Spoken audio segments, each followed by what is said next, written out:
Calculate करना था वो नहीं आया, हमें तो के की कंडीशन निकालनी है। तो हमारे पास x1 कितना आता है 1, मतलब अगर ये दो कर्व किसी पॉइंट ऑफ इंटरसेक्शन P के कोरेस्पॉन्डिंग राइट एंगल पर इंटरसेक्ट करेंगी तो इस P पॉइंट का जो x कोऑर्डिनेट होगा वो कितना होगा 1 होगा। ठीक है, तो अगर जिस पॉइंट के कोरेस्पॉन्डिंग ये दोनों को राइट एंगल पर इंटरसेक्ट करेंगे उसका x कोऑर्डिनेट मतलब x1 कितना आ रहा है 1। हमने इस कंडीशन से k की कंडीशन जनरेट करनी है। कैसे करेंगे, देखो ये जो पॉइंट P है बेटा ये इस फर्स्ट कर्व पे भी लाई करता है सेकंड कर्व पे, तो दोनों के इक्वेशन को सेटिस्फाई करेगा। तो 2x1 y1 is equal to K and 2x1 is equal to y1 square, ये P पॉइंट तो दोनों कर्व पे लाई करेगा। हम k की कंडीशन जनरेट करेंगे इस x1 की मदद से। यहाँ से आप क्या करिए y1 की वैल्यू निकालिए, कितना आता है k/2x1। किसकी वैल्यू है ये y1 की, क्योंकि हमें x1 की तो वैल्यू पता है, इस y1 की वैल्यू को यहाँ रख दो 2x1 is equal to y1 square, तो बेटा k square by 4x1 square यही आएगा ना। अगर इसको मैं इधर लाता हूँ तो कितना होगा 8x1 cube is equal to कितना k स्क्वायर। तो यहाँ x1 की जगह हम क्या रखेंगे 1। तो जब राइट एंगल पर इंटरसेक्ट करती हैं ये दोनों कर्व, जब राइट एंगल पर इंटरसेक्ट करती हैं तो जिस पॉइंट के कोरेस्पॉन्डिंग करती हैं उस पॉइंट का x कोऑर्डिनेट क्या होता है 1। अगर उस पॉइंट का x कोऑर्डिनेट या 1 रखोगे तो राइट एंगल पर इंटरसेक्ट करने की जो x की कंडीशन है उस पॉइंट के उससे क्या आएगी k स्क्वायर 8 आएगी। तो यही हमने प्रूव करना था कि अगर ये दोनों कर्व राइट एंगल पर इंटरसेक्ट करेंगी तो k स्क्वायर कितना होगा 8 होगा। ठीक है, तो अगर आपसे वो ये प्रूव करवाता है, किस कंडीशन को जनरेट करवाता है, दो कर्व अगर राइट एंगल पर इंटरसेक्ट करती हैं तो आप किसी पॉइंट ऑफ इंटरसेक्शन के कोरेस्पॉन्डिंग दोनों कर्व पे डाले दोनों टेंजेंट के स्लोप के प्रोडक्ट -1 करिए, कोई ना कोई कंडीशन आएगी उससे आप दूसरी कंडीशन जनरेट कर सकते हो। ठीक है,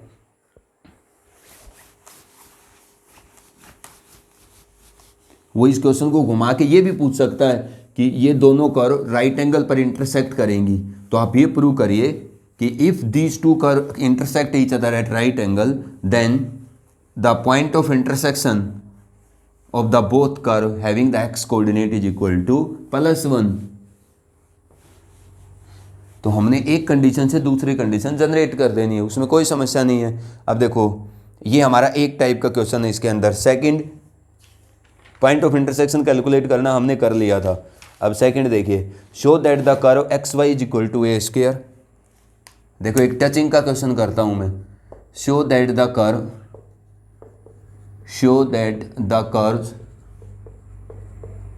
xy is equal to a square and x square plus y square is equal to 2a square touch each other.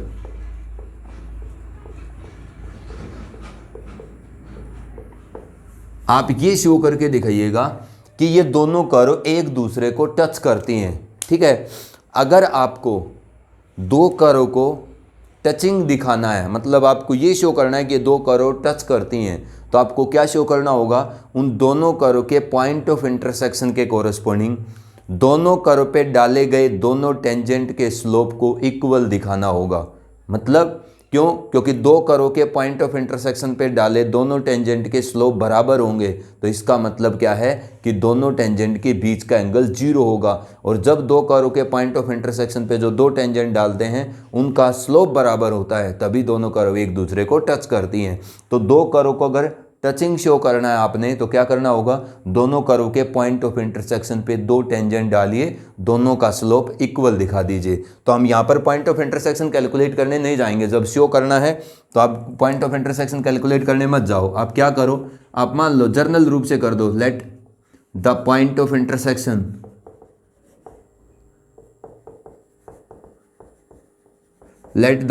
Intersection be x1 y1।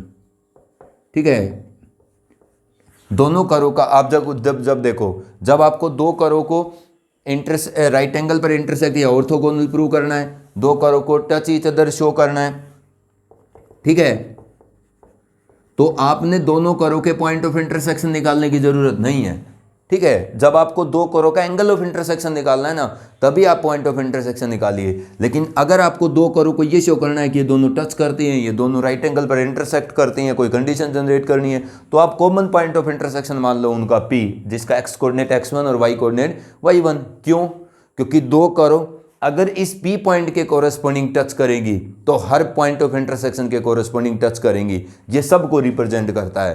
ठीक है, अगर दो कर्व इस P पॉइंट के कोरस्पॉन्डिंग राइट एंगल पर इंटरसेक्ट करेंगी तो ये जर्नल पॉइंट ऑफ इंटरसेक्शन है दो कर्व का, ये सब को रिप्रेजेंट करता है। तो इस पे जो व्यवहार दिखाएंगी वो सब पे दिखाएंगी। समझ में आ गई? तो हमने क्या करना है, जब दो कर्व को ये शो करना है कि ये दो एक दूसरे को टच करती हैं, ये एक राइट एंगल पर इंटरसेक्ट करती हैं, तो आपको दोनों कर्व के पॉइंट ऑफ इंटरसेक्शन नहीं निकालने। आप क्या करिए, x1 y1 मतलब ये एक जर्नल पॉइंट ऑफ इंटरसेक्शन लेके चलिए, कोई जरूरत नहीं आपको पॉइंट ऑफ इंटरसेक्शन निकालने की। तो let the point of intersection be, दोनों कर्व का जर्नल पॉइंट ऑफ इंटरसेक्शन मान लिया हमने कि ये दोनों कर्व हैं, ये इस P पॉइंट ऑफ इंटरसेक्शन के कोरस्पॉन्डिंग। क्यों? क्योंकि दो कर्व अगर टच करेंगे ना तो अपने हर पॉइंट ऑफ इंटरसेक्शन के कोरस्पॉन्डिंग टच करेंगी। अगर राइट एंगल पर इंटरसेक्ट करेंगी तो अपने हर पॉइंट ऑफ इंटरसेक्शन पे राइट एंगल पर इंटरसेक्ट करेंगी। तो आपने एक ही पॉइंट पे दिखा देना और वो पॉइंट जर्नल पॉइंट है। ठीक है, तो मान लेते हैं कि दोनों कर्व हैं x y is equal to a square और ये क्या है x square plus y square is equal to 2a square. ये दोनों कर्व एक दूसरे को इंटरसेक्ट करते हैं इस P पॉइंट पर। अब अगर आपको ये शो करना है कि ये दोनों एक दूसरे को इस P पॉइंट पर टच करती हैं तो आपको क्या शो करना होगा, इस पहली कर्व पे P पॉइंट पे डाले टेंजेंट का स्लोप और इस दूसरी कर्व पे P पॉइंट पे डाले टेंजेंट के स्लोप। ठीक है, इन दोनों के slope m1 m2, you should show that m1 is equal to m2। आपका काम क्या है, अगर दोनों कर्व को ये शो करना है एक दूसरे को टच करती हैं तो दोनों कर्व के किसी भी एक पॉइंट ऑफ इंटरसेक्शन पर दोनों कर्व पे डाले दोनों टेंजेंट के स्लोप बराबर दिखा दो। ठीक है, अगर ये शो करना है दोनों कर्व राइट एंगल पर इंटरसेक्ट करती हैं तो दोनों कर्व के किसी भी एक पॉइंट ऑफ इंटरसेक्शन पे दोनों कर्व के टेंजेंट के स्लोप की प्रोडक्ट है -1 दिखा दो। At that point must be the general point. ठीक है, ये सब को रिप्रेजेंट करता है। इस पे अगर राइट एंगल पर इंटरसेक्ट करेंगी तो सब पे करेंगी, इस पर अगर आपकी दोनों कर्व टच करेंगी तो सब पे करेंगी।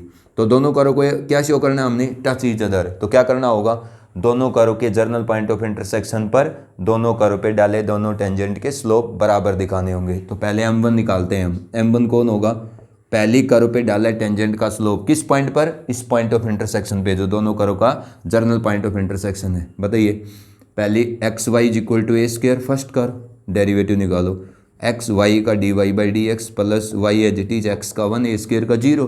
तो यहाँ से जो d y by d x आएगा वो माइनस का वाई बाई एक्स आएगा। अब value of the d y by d x at this point P कितना होगा, माइनस का y1 डिवाइड बाई x1। अब क्या करिए, दूसरी कर्व कौन है, x square plus y square is equal to 2a square. तो 2x प्लस वाई स्क्वायर का 2y d y by d x 2a square 0। तो यहाँ से मेरे को क्या मिलेगा, d y by d x is equal to minus का x बाई वाई। अब लेकिन d y by d x की वैल्यू इस P पॉइंट पर कैलकुलेट करनी है, तभी आएगा टेंजेंट का स्लोप। ये आपके पास m2 है, दूसरी टेंजेंट का स्लोप इस P पॉइंट पर, और ये पहली टेंजेंट का स्लोप। तो आपने दोनों कर्व के जर्नल पॉइंट ऑफ इंटरसेक्शन पे जो दो टेंजेंट डाले गए हैं उन दोनों के स्लोप निकालने हैं। पहली कर्व के डेरिवेटिव की वैल्यू पहले टेंजेंट का स्लोप होगा P पॉइंट पर, और दूसरी कर्व के डेरिवेटिव की वैल्यू दूसरे टेंजेंट का स्लोप होगा। तो if these two curve touch each other, मतलब ये शो करना एक दूसरे को टच करती हैं, तो आपको इन दोनों टेंजेंट के स्लोप बराबर दिखाने होंगे। अगर दो कर्व को इस पॉइंट ऑफ इंटरसेक्शन पर ये शो करना है कि राइट एंगल पर इंटरसेक्ट करती हैं तो दोनों स्लोप की प्रोडक्ट -1 दिखानी होती है बस। ठीक है, अब क्या करिएगा, देखो ये P पॉइंट ये ध्यान रखना इस कर्व की इक्वेशन को भी सेटिस्फाई करेगा, मतलब हमारे पास x1 y1 a स्क्वायर है और इस कर्व को भी सेटिस्फाई करेगा, x1 square plus y1 square हमारे पास क्या है 2a स्क्वायर। इनका हम यूज कर सकते हैं। ठीक है, अब देखो दोनों स्लोप की वैल्यू इक्वल दिखानी है, तो m1 minus y1 by x1 आ रहा है, m2 minus x1 by y1 आ रहा है। अभी तो नहीं देख रहे इक्वल, कैसे दिखाएंगे, हम इस रिलेशन को यूज करेंगे। आप 2x1 y1 a स्क्वायर है ना, इसको 2 से मल्टीप्लाई कर दो, कर दिया। अब इस इक्वेशन में से इसको सब्ट्रैक्ट करो, तो x1 square plus y1 square minus 2x1 y1 कितना होगा बेटा 2a square minus 2a square 0। तो x1 minus y1 square is equal to 0। तो x1 कितना आएगा y1 के इक्वल। इस इक्वेशन में से इसको सब्ट्रैक्ट किया तो ये रिलेशन मिलेगा कि x इस क्वेश्चन के अंदर अगर ये दोनों कर्व P पॉइंट पर इंटरसेक्ट करेंगी तो x1 और y1 इस P पॉइंट का क्या है, बराबर है। अगर x1 और y1 बराबर है तो m2 कितना होगा -1 दूसरे टेंजेंट का स्लोप, और m1 कितना होगा -1 बाई 1 -1। ठीक है, ये क्या दिखाता है m1 is equal to m2। तो मैंने क्या किया, जर्नल पॉइंट ऑफ इंटरसेक्शन के कोरस्पोंडिंग दोनों करों पे डाले गए दोनों टेंजेंट की स्लोप बराबर दिखा दिए। तो मैं क्या कह सकता हूं कि अगर इस जर्नल पॉइंट ऑफ इंटरसेक्शन पे दोनों करों पे डाले दोनों टेंजेंट के स्लोप बराबर हैं, ठीक है, तो इसका मतलब ये दोनों करो जितने भी पॉइंट पर इंटरसेक्ट करेंगी हर पॉइंट पर डाले गए दो टेंजेंट के स्लोप बराबर होंगे, मतलब ये दोनों करो एक दूसरे को अपने हर पॉइंट ऑफ इंटरसेक्शन पे टच करेंगी। समझ में आ गई? ये सेकंड टाइप है।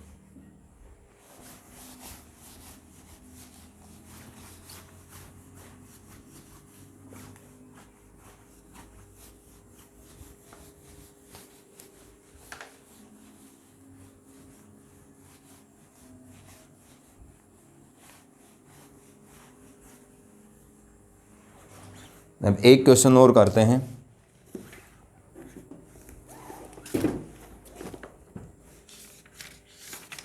Show that the condition that the curve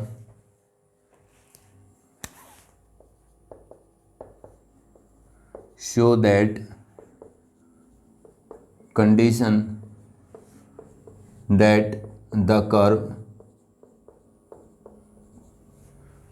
that condition that the curve ax square plus by square is equal to 1 and a dash x square plus b dash y square is equal to 1 should intersect orthogonally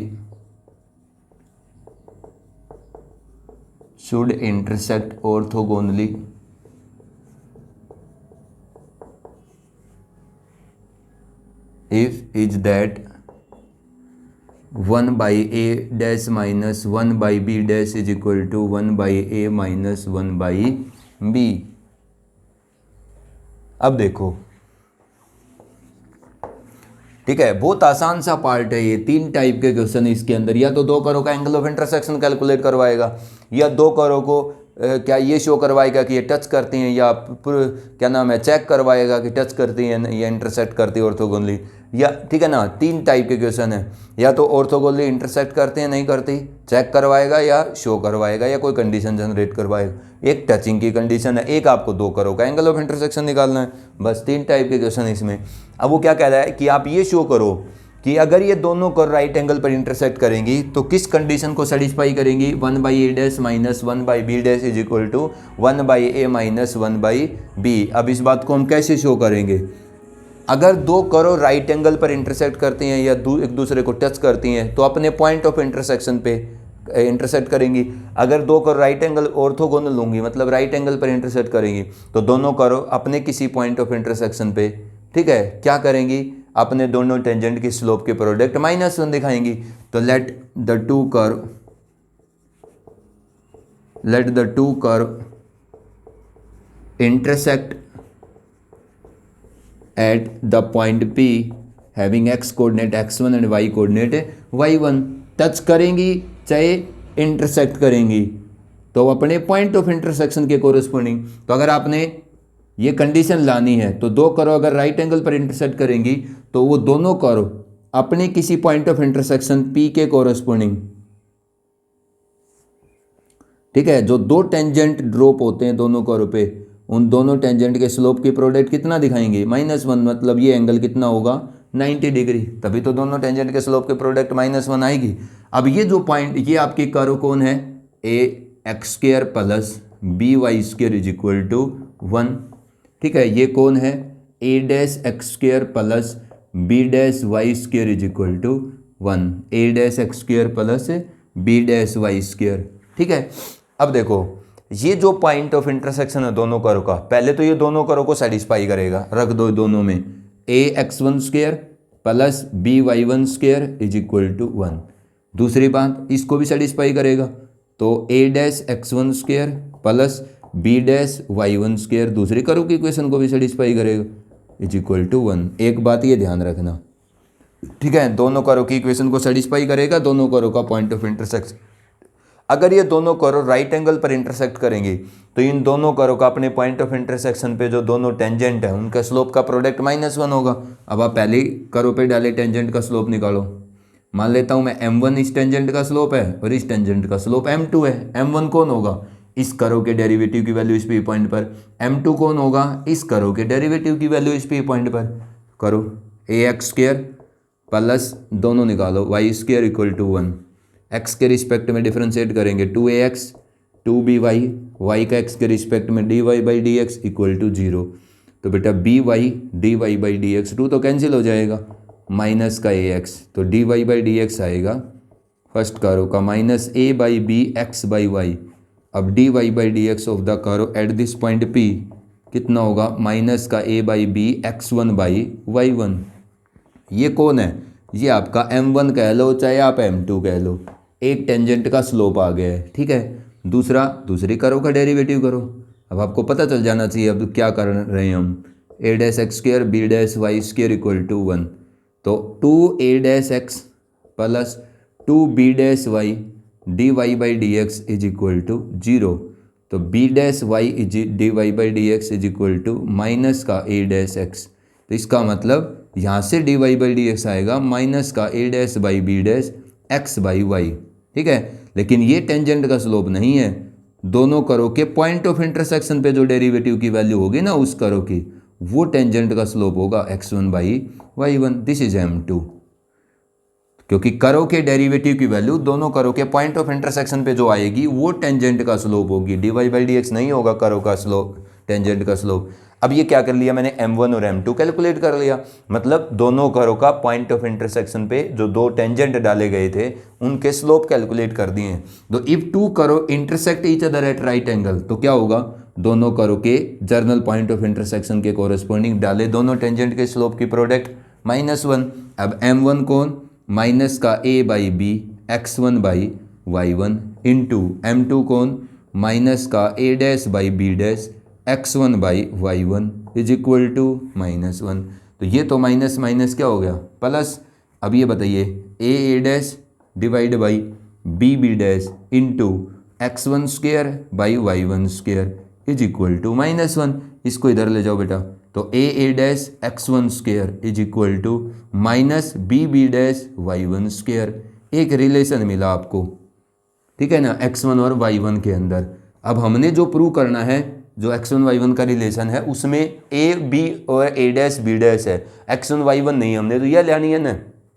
अब हमने एक condition तो generate कर ली है, तो दो curve अगर right angle पर इंटरसेक्ट करेंगी तो x1 y1 a डैश और b डैश की ये कंडीशन आएगी। लेकिन इसमें से हमें x1 और y1 की कंडीशन नहीं लानी, हमने राइट एंगल पर इंटरसेक्ट करने की condition a dash b dash a और b में दिखानी है। तो हम किसका यूज करेंगे, ये पॉइंट ऑफ इंटरसेक्शन दोनों कर्व की इक्वेशन को सेटिस्फाई करता है। तो ये दो इक्वेशन आपको मिलती है, ये आप यूज कर सकते हैं अब अपनी कंडीशन को बदलने के लिए।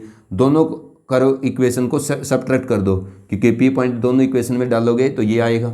दोनों इक्वेशन को सब्ट्रैक्ट करता हूँ तो क्या आएगा, a minus a dash x square plus b minus b dash y square is equal to 1 minus 1 0। दोनों कर्व की इक्वेशन को सब्ट्रैक्ट किया तो a minus a dash x square कितना आएगा, minus b minus b dash into y square. एक condition ऐसी ही x1 और y1 में और आ जाती है, आ गई। अब इसको मान ले स्टार इक्वेशन है, ठीक है। अब a dash x1 square minus b dash y1 square, ये क्या है, a minus a dash x1 square minus b minus b dash y1 square, ठीक है ना, ये y1 स्क्वायर है। क्या करिए, अब देखो इन दोनों को आपस में डिवाइड कर दो। मान लो ये इक्वेशन थर्ड है और ये इक्वेशन फोर्थ है, divide the equation third by fourth. अगर मैं थर्ड को फोर्थ से डिवाइड करूंगा तो बताओ बेटा क्या आएगा, a dash by a minus a dash, ठीक है ना, a minus a dash is equal to, देखो b डैश डिवाइड बाई क्या आएगा, b minus b dash. Divide कर रहा हूँ मैं थर्ड इक्वेशन को फोर्थ से, तो अब इनको क्या करेंगे हम, सब्ट्रैक्ट। अभी क्या किया मैंने, डिवाइड किया है, पलट दो दोनों side, a minus a dash by a dash is equal to b minus b dash by b dash.